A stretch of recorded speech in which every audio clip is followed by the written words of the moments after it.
నమస్కారం ETV news కు స్వాగతం। దేశంలో కరోనా విజృంభణ ఏమాత్రం తగ్గడం లేదు। వరుసగా 4వ రోజు 4 లక్షలకు పైగా కొత్త కేసులు నమోదయ్యాయి। 4,37,38 కొత్త కేసులతో కలిపి దేశంలో మొత్తం కోవిడ్ బాధితుల సంఖ్య 2,22,96,414కు పెరిగింది। మరో 4,092 మంది ప్రాణాలు కోల్పోగా ఇప్పటివరకు దేశంలో 2,42,362 మంది మృత్యువాత పడ్డారు।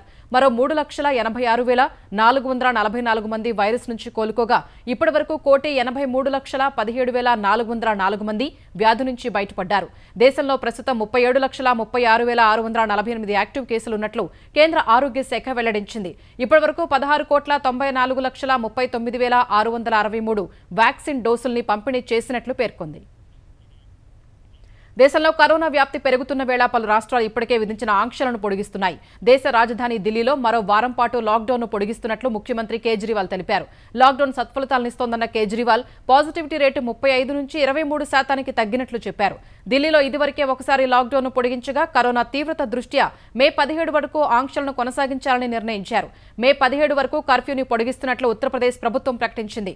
తొలుత విధించిన ఆంక్షలు సోమవారం ఉదయంతో ముగియనుండగా వాటిని పొడిగించింది। జమ్మూ కశ్మీర్లో సైతం మే 17 వరకు కర్ఫ్యూ కొనసాగించాలని నిర్ణయించారు। తమిళనాడు పుదుచ్చేరిలో మే 10 నుంచి 24 వరకు 2 వారాలు లాక్డౌన్ అమలు చేయనున్నట్లు అక్కడి ప్రభుత్వాలు ప్రకటించాయి। కరోనా కట్టడి చర్యలపై ప్రధాని నరేంద్ర మోదీ వరుసగా 5వ రోజు వివిధ రాష్ట్రాల ముఖ్యమంత్రులతో సమీక్ష నిర్వహించారు। ఇప్పటికే పలు రాష్ట్రాల సీఎంలతో ఫోన్లో మాట్లాడిన ప్రధాని ఇవాళ కర్ణాటక, బీహార్, పంజాబ్, ఉత్తరాఖండ్ ముఖ్యమంత్రులతో చర్చించారు। కరోనా కట్టడికి తీసుకుంటున్న చర్యలు, వ్యాక్సినేషన్, ఆక్సిజన్, ఔషధాల అందుబాటుపై ప్రధాని ఆరా తీశారు। కరోనా కట్టడికి తమ రాష్ట్రాల్లో తీసుకుంటున్న చర్యలను ముఖ్యమంత్రులు ప్రధానికి వివరించారు। అత్యవసర పరిస్థితుల్లో ప్రయాణించే వారిని ఆంధ్రప్రదేశ్లోకి అనుమతించేందుకు ఈ పాస్లు జారీ చేసేందుకు పోలీసులు కసరత్తు చేపట్టారు। రేపటి నుంచి ఈ పాస్లు ఇచ్చేందుకు చర్యలు తీసుకుంటున్నారు।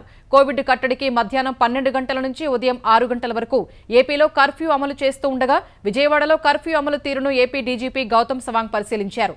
రాజకీయ సమావేశాలు, సభలు నిర్వహించేందుకు అనుమతి లేదని డీజీపీ చెప్పారు। వివాహాది శుభకార్యాలకు ప్రభుత్వ నిబంధనల ప్రకారం అనుమతి తీసుకోవాలని తెలిపారు। కర్ఫ్యూ సమయంలో అనవసరంగా బయటకు వచ్చిన వారిపై చర్యలు తీసుకుంటామన్నారు। కడప జిల్లా మామిళ్లపల్లె గ్రామ పరిధిలో 10 మంది మృతికి కారణమైన పేలుడు ఘటనపై ఆంధ్రప్రదేశ్ ప్రభుత్వం విచారణకు ఆదేశించింది।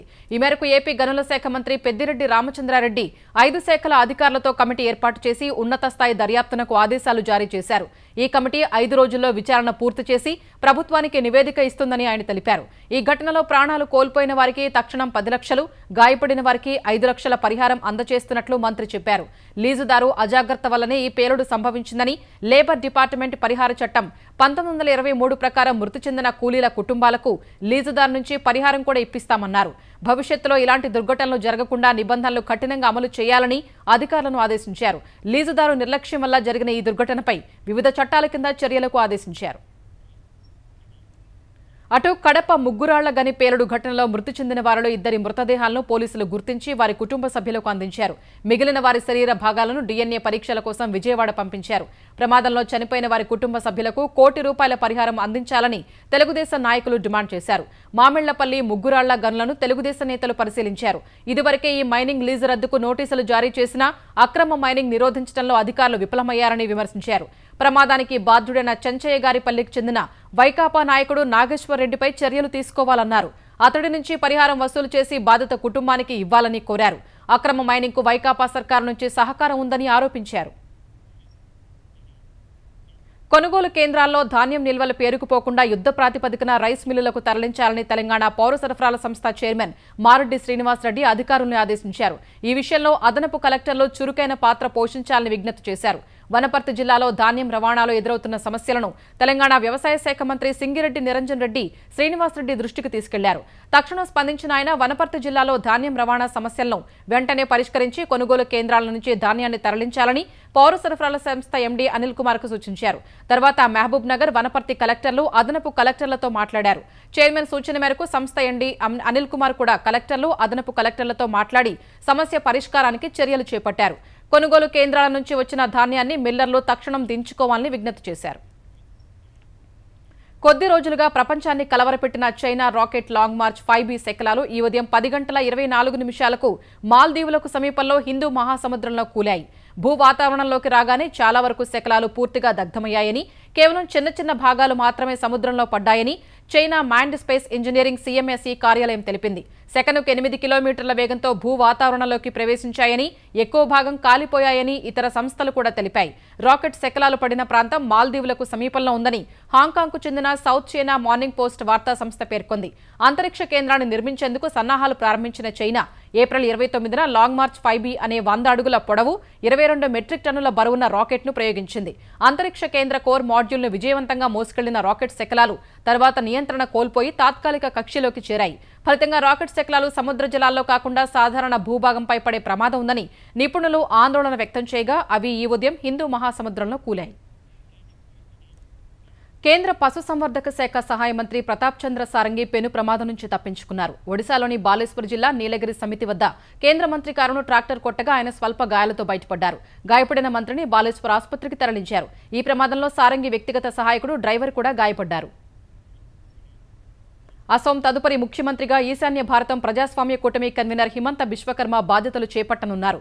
ఈ మేరకు భాజపా అసోం శాసనసభాపక్ష నేతగా హిమంతను ఏకగ్రీవంగా ఎన్నుకున్నట్లు కేంద్ర వ్యవసాయ శాఖ మంత్రి నరేంద్ర సింగ్ తోమర్ తెలిపారు.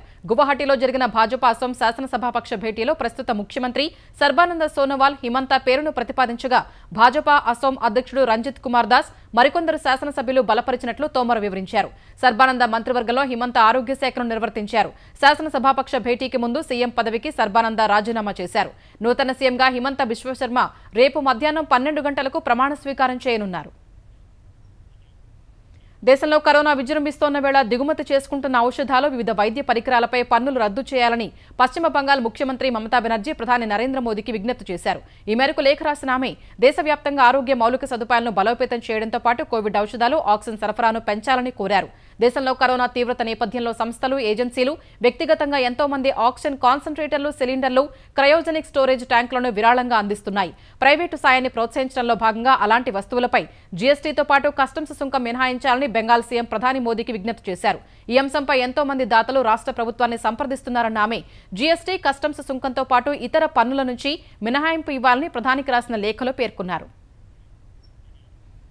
గ్రామ పంచాయతీలకు కేంద్ర ప్రభుత్వం నిధులు విడుదల చేసింది. 25 రాష్ట్రాలకు కేంద్ర గ్రామీణాభివృద్ధి శాఖ నుంచి 8,923 కోట్ల 80 లక్షల రూపాయలు విడుదలయ్యాయి. వీటిలో ఆంధ్రప్రదేశ్కు 387 కోట్ల 80 లక్షలు, తెలంగాణకు 273 కోట్లు వచ్చాయి. కరోనా తీవ్రత దృష్ట్యా స్థానిక సంస్థలకు ముందస్తుగా కేంద్ర ప్రభుత్వం ఈ నిధులను విడుదల చేసింది.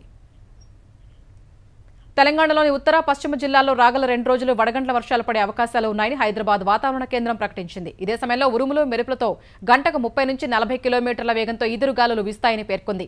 ఎల్లుండి కూడా 1-2 ప్రదేశాల్లో వడగండ్లు మినహా ఇదే పరిస్థితి ఉంటుందని వాతావరణ కేంద్రం అధికారులు వివరించారు. ఈటీవీ న్యూస్ సమాప్తం. నమస్కారం.